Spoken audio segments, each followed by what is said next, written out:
28절까지 신약성경 28페이지 하나님 말씀 마태복음 16장 26절부터 28절까지입니다. 신약성경 28페이지 우리 세 구절 우리 다 같이 한 목소리로 다 같이 읽겠습니다. 시작. 사람이 만일 온 천하를 얻고도 제 목숨을 잃으면 무엇이 유익하리요? 사람이 무엇을 주고 제 목숨과 바꾸겠느냐? 인자가 아버지의 영광으로 그 천사들과 함께 오리니 그때 각 사람이 행한 대로 갚으리라. 진실로 너희에게 이르노니 여기 서 있는 사람 중에 죽기 전에 인자가 그 왕권을 가지고 오는 것을 볼 자들도 있느니라. 아멘. 말씀 제목 시작. 각 사람이 행한 대로. 우리가 송구영신 예배도 드리고 또 지난 주일 예배 드리면서 말씀들이 좀 많이 겹치는 부분들이 있더라고요. 그만큼 우리의 마음속에 더 깊이 새겨지게 하기 위한 또 하나님의 뜻인 줄 믿습니다. 전에 제가 한 10년도 더 된 것 같은데 섬에 백야도라고 하는 섬이 있어요. 그 전에는 배를 타고 들어갔는데 여수에서 이제 배를 타고 들어가는 섬인데 지금은 이렇게 육로로 이제 바뀌었습니다만 거기서 이제 예배를 드려본 적이 있는데 보니까 그 교회 담임 목사님은 저는 차 운행을 하는데 그분은 배 운행을 하시더라고요. 섬이니까 그때만 해도 이렇게 육로로 연결이 안 돼서 배 운행도 하시고 거기에서 아주 목회를 또 제가 볼 때는 굉장히 또 열심히 잘 하시는 모습에 굉장히 도전을 받았는데 알고 보니까 섬 출신 목사님이더라고요. 다른 섬 출신 목사님이고 바닷가와 좀 이렇게 또 친근하기도 하고 또 배운전도 할 수 있고 보니까 하나님께서 정말 준비를 시키셨다는 느낌을 제가 많이 받았습니다. 그야말로 예비된 목사님을 하나님께서 보내주시고 그곳에서 사역을 아주 은혜롭게 잘하는 모습을 볼 수가 있었는데 저도 돌이켜보면 제가 여기 이렇게 사역을 하는 것도 우연인 것 같지만 마치 그 섬교회에 그 목사님을 준비시킨 것처럼 저도 또 이곳에 또 쓰시고자 준비하시고 보내신 줄 믿습니다. 마찬가지로 여러분도 마찬가지입니다. 그냥 많고 많은 중에 어떻게 그냥 뭐 입맛에 맞아서 아니면 뭐 이래서 저래서 그게 아니라 다 돌이켜보면 하나님의 기가 막힌 준비하심 그리고 예비하심 그리고 보내주심이 여러분 가운데도 분명히 있는 줄 믿습니다. 그래서 중요한 건 우리가 뭐 도시가 됐던 시골이 됐던 농촌이 됐던 아니면 어촌이 됐던 중요한 것은 하나님께서는 그분의 뜻대로 우리를 불러주셨고 또한 그 부르신 곳에서 우리가 어떻게 행하는가 거기에 따라서 또 행한 대로 갚으시는 우리 하나님이신 줄 믿습니다.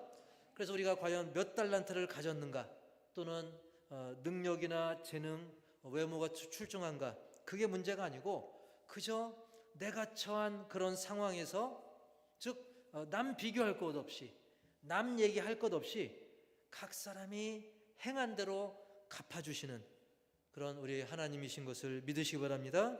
그렇기 때문에 우리는 뭐 환경 탓할 필요 없어요. 환경이 이래서 나는 안 되고 또 난 능력이 이래서 안 되고 또 아무개는 저러니까 다른 사람 탓할 필요가 없어요. 우리는 이것 때문에 저것 때문에 하니 못하니 되니 못하니 그거보다는 뭐뭐 할지라도 주님께서 내게 허락하신 그 상황 속에서 주님의 그 은혜를 힘입어서 내가 하겠습니다. 즉 뭐뭐 때문에가 아니라 이제는 뭐뭐 할지라도 그럴지라도 나는 믿음으로 순종하겠습니다. 그런 저와 여러분이 되길 축복합니다.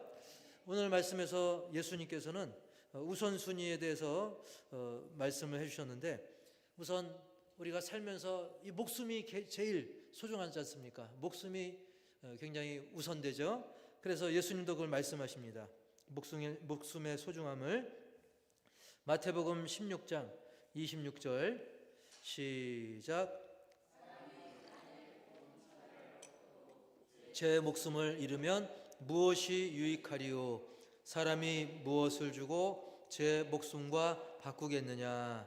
아멘. 말씀 그대로죠. 온 천하를 다 얻었는데 자기 목숨 잃으면 무슨 소용이 있겠냐는 거예요. 무엇을 주고 목숨과 바꾸겠다는 거예요. 난 최신형 휴대폰이 너무 갖고 싶어. 그래, 이거 최신형 제일 비싼 몇백만 원짜리 휴대폰 줄 테니 목숨 줄게. 그럴 사람 목숨 다오. 그때 그래 내 목숨 줄게. 아무도 없습니다. 몇십억 몇백억을 준다 할지라도 우리는 목숨과 바꾸지 않죠. 물론 한국 사람들은 그 자녀 사랑이 너무 지극해서 자녀를 위해서 뭐 혹시 그런 일이 있을지 모르겠지만 우리가 일반적으로 생각하면 목숨과 다른 걸 바꿀 게 없는 거죠. 아까 뭐 이렇게 물에 빠진 그림을 보여드린 이유는 그 일본의 아주 유명한 학자가 어느 날 나룻배를 얻어 타게 됩니다. 그 학자가 이제 뱃상어에게 말을 거는 거예요. 말을 걸고 이런저런 얘기합니다. 유식하니까 뭐 철학 이야기도 하고 예술에 대한 이야기도 하고 또 시에 대해서도 막 얘기합니다. 근데 이 뱃사공은 못 알아듣죠. 쉽게 말해서 뭐 견문이 좀 짧으니까 뭐 물어봐도 대답을 어버버 하는 거예요. 그러자 그 학자가 일본의 아주 오늘날로 말하면 아주 그냥 박사 같은 사람이죠. 그분이 아유 자네는 그냥 인생을 많이 낭비했구만. 인생을 막 허비하고 잃어버렸구만. 그러면 이렇게 혀를 찹니다. 근데 이제 배가 거의 강 어귀에 이제 닿을 무렵에 갑자기 풍랑이 일어가지고 배가 뒤집어 버립니다. 그래서 뱃사공은 수영을 할 줄 아니까 이제 뒤집힌 배를 일단 붙잡고 또 이렇게 헤엄치면서 버티고 있는데 그 학자는 막 엎하면서 가라앉는 거예요. 그때 막 수영할 줄 아십니까? 물어보니까 그 학자가 그 박사 그 양반이 숨이 꼴딱꼴딱 못해서 뭐 말도 못하죠. 이렇게 막 살려달라고 난리가 난 거죠. 그래서 구해주고 나서 저는 뱃사공이 그렇게 얘기합니다. 저는 인생을 뭐 어느 정도 낭비나 허비했을 수는 있지만 당신은 지금 인생의 전부를 잃을 뻔했습니다. 라고 하면서 이렇게 구해준 그런 이야기가 있습니다. 즉 아무리 뭐 학식이 많고 또 재물이 많고 해도 자기 생명 이렇게 보존할 수 없다고 한다면 오히려 그 어리석다라고 이야기를 들을 수 있는 것이죠. 그만큼 우리의 목숨이 굉장히 소중하기 때문에 예수님도 온 천하를 얻어도 왕이 돼도 뭐 3일 천하도 있잖아요. 왕 된 지 3일 만에 죽으면 그 왕권이 무슨 소용이 있겠습니까? 사실 뭐 동물들이야 죽으면 그냥 그걸로 끝이지만 사람은 게다가 죽으면 끝이 아니지 않습니까? 영원한 또 심판이 있지 않습니까? 그렇기 때문에 우리가 이 목숨을 소중히 여기고 이 목숨이 붙어있는 동안 우리는 대비를 해야 되는 거예요.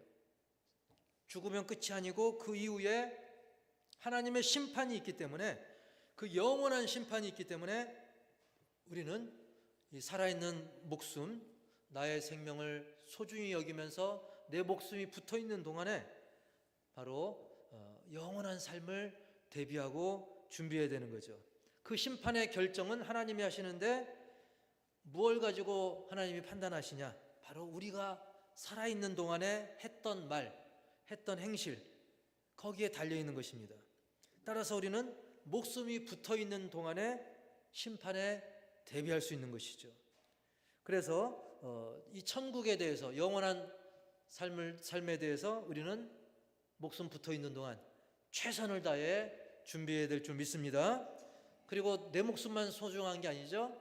남의 목숨도 소중한 걸 알아가지고 그들의 뭐 육적인 목숨도 당연히 소중히 여겨야 되지만 그들 중에는 육신으로는 그냥 수명을 잘 누리지만 그 이후에 영원한 생명이 대비 안 된 사람들이 많거든요.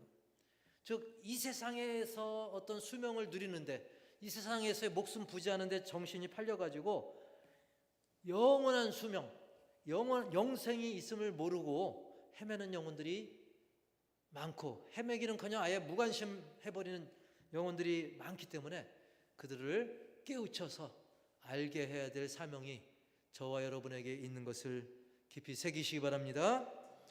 두 번째로는 제목 시작. 주님은 왕이시다. 마태복음 16장 28절 시작. 진실로 너희에게 이르노니 여기 서 있는 사람 중에 죽기 전에 인자가 그 왕권을 가지고 오는 것을 볼 자도 있느니라. 볼 자들도 있느니라.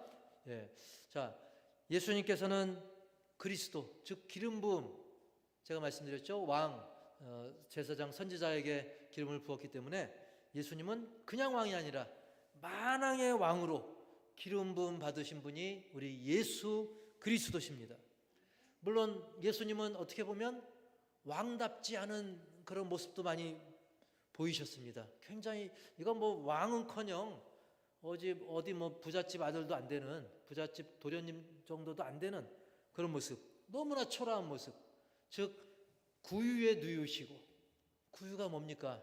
바로 가축들이 먹는 그 여물 밥그릇입니다. 가축들의 밥그릇, 여물통인 거예요. 그 구유에 누이셨습니다. 그리고 예수님은 또 저주의 십자가에 달리시기까지 했습니다. 너무나 초라해도 정말 너무 초라한 거죠. 그렇게 초라할 수가 없을 정도로 예수님은 태어날 때도 또 죽으실 때도, 태어나실 때는 구유, 죽으실 때는 그 저주의 십자가, 이건 초라해도 그냥 너무나 초라했던 거예요. 하지만 여러분, 초라해도 호랑이는 호랑이인 거예요.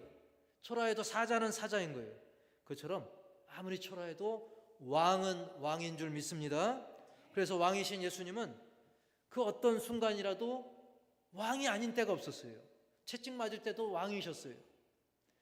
비록 십자가에 달리심으로 저주받은 자라는 그런 억울한 죽음을 당하기도 하셨지만 오히려 그것이 만왕의 왕이시라는 것을 더 강력하게 증거할 수 있는 그런 계기가 됐다는 거예요. 너무나 억울하게 죽으셨지만 왜 그것이 기회가 됐냐면 부활하셨기 때문에. 죽지 않았으면 부활 못 하잖아요. 근데 예수님은 그렇게 초라한 모습으로 저주의 죽음을 죽으셨기 때문에 도리어 부활하심으로써 진정한 왕권을 증명해 주셨잖아요. 그걸 보여주셨지 않습니까? 그래서 만왕의 왕권을 본 많은 사람들이 정말 예수님은 구세주시구나, 메시아구나, 그리스도구나, 진정 왕의 왕이시구나. 그래서 오죽하면 그것을 목격한 사람들 중에는 그토록 막 로마 황제의 핍박을 당하면서도 끝까지 죽으면서까지도 믿음 지켰던 거 아니겠습니까? 그리고 왕이신 우리 주님께서 부활하시면 제자들이 그 영광된 부활의 모습을 분명히 목격하게 될 것이고, 복음이 급속도로 전파돼서 장차 하나님 나라가 널리 확장될 것을 그걸 말씀하신 거예요. 그래서 조금 전에 그 성경 구절에서도 여기 서 있는 사람 중에 라는 그런 말씀을 주셨는데, 또 그 표현을 볼 때는 그 영광의 순간을 볼 수 있는 사람도 있지만 안타깝게도 못 볼 자도 있다는 거죠. 여러분, 우리는 장차 그 영광의 자리에 부활하신 주님을 다시 만나게 되는, 직접 저 천국에서 보게 되는 그 영광의 자리에 누락되는 심령이 한 명도 없기를 주의 이름으로 축원합니다. 따라서 합시다. 한 명도 누락되지 말자. 그래서 메시아 왕을 우리가 직접 만나고 그 품에 안기고 그 손을 맞잡는 우리 모두가 되길 축복합니다. 그 다음에 세 번째로 오늘 말씀 제목과 관련해서 각 사람 행한 대로란 제목인데 3번 시작. 행한 대로 갚으신다. 27절. 인자가 아버지의 영광으로 그 천사들과 함께 오리니 그때에 각 사람이 행한 대로 갚으리라. 아멘. 여러분, 베드로가 참된 신앙 고백을 했을 때는 예수님께서 그걸 인정하고 또 축복하고 그랬습니다. 하지만 베드로가 엉뚱한 말로 주님 안 됩니다 막 했을 땐 오히려 사단아 물러가라 단호하게 야단치셨죠. 그의 말과 행동을 보고 그 마음 중심을 보고 우리 주님은 칭찬하거나 복을 내려주시거나 또는 야단치고 강하게 질책도 하셨습니다. 마찬가지로 우리 주님께서는 우리가 살아가는 동안에는 정말 물론 하나님이 그때그때 잘못할 때마다 그때그때 손대시면 우리 가운데 뭐 살아날 사람이 아무도 없겠죠. 우리 주님은 기다리시는 그런 사랑으로 인해 심판이 당장은 온전히 이루어지지 못했지만 때가 돼서 주님이 다시 오시면 하나님의 영광 가운데 천사들과 함께 재림하시고 다시 오시고 반드시 심판하실 줄 믿습니다. 완벽하게 온전하게 정말 그 보좌에 앉으셔서 한 명도 빠짐없이 숨을 곳도 없습니다. 한 사람 한 사람 온전히 심판하시게 되는 거예요. 그때 무엇을 보고 심판하시냐면 이 계시록 20장 12절 보시면 시작. 또 내가 보니 죽은 자들이 큰 자나 작은 자나 그 보좌 앞에 서 있는데 책들이 펴 있고 또 다른 책이 펴졌으니 곧 생명책이라. 죽은 자들이 자기 행위를 따라 책들에 기록된 대로 심판을 받으니. 아멘. 책들에 기록된, 즉 각 사람의 행한 대로 그 모든 행위가 기록된 책이 있어요. 그 책을 가지고 하나님이 심판하신다는 거예요. 하나님은 잊어버리지 않습니다. 우리의 모든 것을 다 기억하고 계십니다. 각 사람의 행한 대로 심판을 하시는 거예요. 그러면 제가 좀 전에 말씀드린 것처럼 그 누구도, 여기 중에 그 누구도 사실은 그 심판 속에 의롭다 판정받을 수는 없어요. 불가능합니다. 하지만 예수님께서 우리의 죄악을 친히 담당해 주셨기 때문에 그 진리를 믿고 예수님을 믿고 따르는 자들에게는 생명책에 기록되는, 영생이 허락되는 그런 놀라운 특권을 우리가 받게 된 것을 믿습니다. 우리는 로마 시민권, 서울특별시 시면, 화성 특례시 시민, 그거보다 비교할 수 없는 저 천국 시민권자가 된 것입니다. 이제 우리는 영생의 복을 얻은 그런 확신을 가지고 살아가는 동안에도 하나님께서 주신 은혜대로 쓰임받는 그런 삶, 보람되고 가치 있는 삶을 우리가 찬양하며 기뻐하며 살 수 있게 된 거예요. 이 얼마나 놀라운 특권입니까? 이 얼마나 또 가치 있는 일입니까? 그런데 어떤 사람은 그렇게 생각할 수 있어요. 나는 아무개보다 달란트가 좀 적은 것 같아요. 나는 아무개보다 더 그릇이 작은 것 같아요. 여러분, 그 그릇 크기가 중요한 게 아닙니다. 중요한 것은 우리 안에 예수님이 계시고 내가 하나님의 뜻 가운데 쓰임받는 것 그 자체가 중요한 거예요. 이게 배를 봐도 다 쓸모가 다르더라고요. 여러분, 배 보면 저렇게 크루즈 큰 배가 있어요. 저 안에 식당도 있고 그 배 안에 또 수영장도 있고 또 항공모함은 더하죠. 비행기가 이 배에서 뜨고 내리고 하잖아요. 근데 지구촌에 저런 배만 다 있다 그러면 불편하죠. 때로는 또 작은 배도 필요합니다. 나룻배도 필요하고 통통배도 필요하고 저게 노젓는 또 카누, 카약 이런 것도 또 필요한 거예요. 다 쓸모가 있다는 것입니다. 중요한 것은 구석에 처박혀 있지 않고 어떻게든 쓰임 받는 거예요. 우리 호산나교회도 보면 다 별별 분들이 다 각각 다르잖아요. 다 달란트가 있고 중요한 것은 어떻게든 우리가 이 세상 살면서 주님께 쓰임 받는 것 자체가 중요한 것입니다. 우리가 집안 그릇도 그렇지 않습니까? 나는 이 찻잔이 너무 이뻐.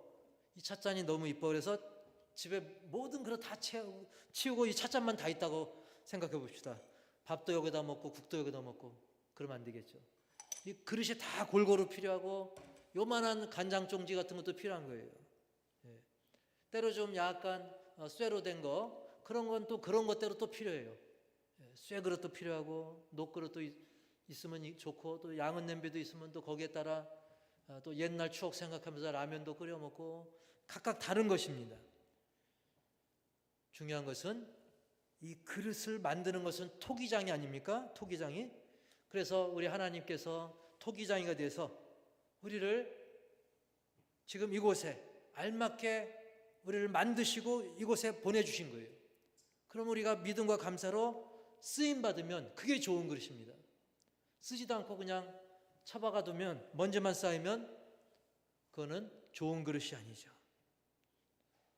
따라서 합시다. 쓰임받는 그릇이 되자. 쓰임받아야 그 행한 대로 갚으시는 우리 주님께서 놀랍게 갚아주시지 않겠습니까? 그래서 우리는 자신에 대해서도, 우리가 흔히 불평은 대부분 남을 불평하지만 때로는 자신을 불평할 수도 있어요. 나는 왜 이런 데 태어났나? 나는 왜 이런 데 자라났나? 물론 한이 있을 수 있죠. 하지만 중요한 것은 비록 보잘것없어 보여도 주님께서 나를 그곳에 태어나게 하시고 또 지금 이 자리에 있게 하신 이유가 분명히 있다는 거예요. 그것을 감사하면서 쓰임받는 그게 중요하다는 사실입니다. 우리가 불평이 작은 거 하나 생기면 그 불평이 점점 퍼집니다. 그래서 나를 삼키고 남도 삼켜버리는 거예요. 여러분, 우리는 그거보다는 쓰임받는 인생, 내가 어디에 있든지 어떤 상황에 있든지 쓰임받는 삶이 행복한 삶인 것입니다. 실제로 성경 원어로도 행복이라는 그 말의 어원을 따져보면 그 목적대로 쓰임받는 게 행복인 것입니다. 따라서 합시다. 목적대로 쓰임받는 것.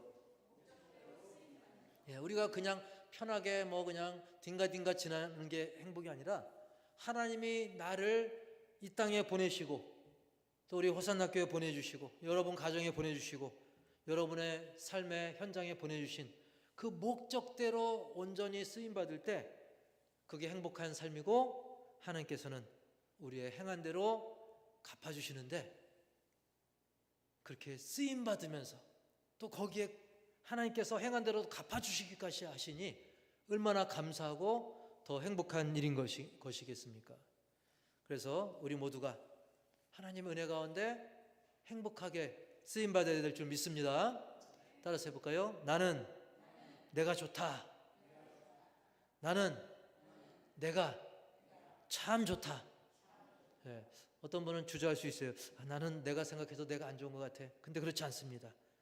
여러분, 이것은 어떤 이기적인 또 자기 자랑하는 그런 말이 아니라 하나님께서 나를 선택했기 때문에, 하나님이 나를 사랑했기 때문에, 예수님이 나를 위해 죽어주시기까지 했기 때문에 여러분은 여러분 자신을 사랑하고 좋아하시기 바랍니다. 그리고 그 좋아함, 그 사랑으로 이웃을 또 남을 사랑하시기 바랍니다. 우리는 우리의 죄 때문에 심판받지만 그럴 수밖에 없었지만 또 우리의 믿음으로 구원을 받는 거예요. 그래서 우리는 어떤 내 자신의 그런 개인적인 판단, 생각, 그리고 어떤 남의 말, 심지어 우리 가문, 우리 조상 할머니 할아버지 때 이래서 저래서 그렇게 우리는 불평할 필요가 없어요. 예레미야 31장 29절에 보면 그런 말씀이 있습니다. 어떤 말씀이 있냐면 시작. 그때 그들이 말하기를 다시는 아버지가 신 포도를 먹었으므로 아들들의 이가 시다 하지 아니하겠고 신 포도를 먹는 자마다 그의 이가 신 것 같이 누구나 자기의 죄악으로 말미암아 죽으리라. 아멘. 한마디로 남 핑계 댈 거 없다는 거예요. 아버지가 신포도 먹었는데 아버지가 신포도 먹어서 내 이가 시네. 그렇게 핑계 댈 수 없다는 거예요. 또 아버지가 잘못했다고 해서 내가 그 죄값을 받고 그러지 않다는 것입니다. 하나님께서는 분명히 말씀하십니다. 신포도를 먹는 그 사람 이가 신 거지 네가 신 건 아니다. 그래서 남 탓 또는 부모 탓, 조상 탓 할 거 없다는 거예요. 심은 대로 거둔다는 거죠. 각 사람이 행한 대로 갚아주신다 그랬어요.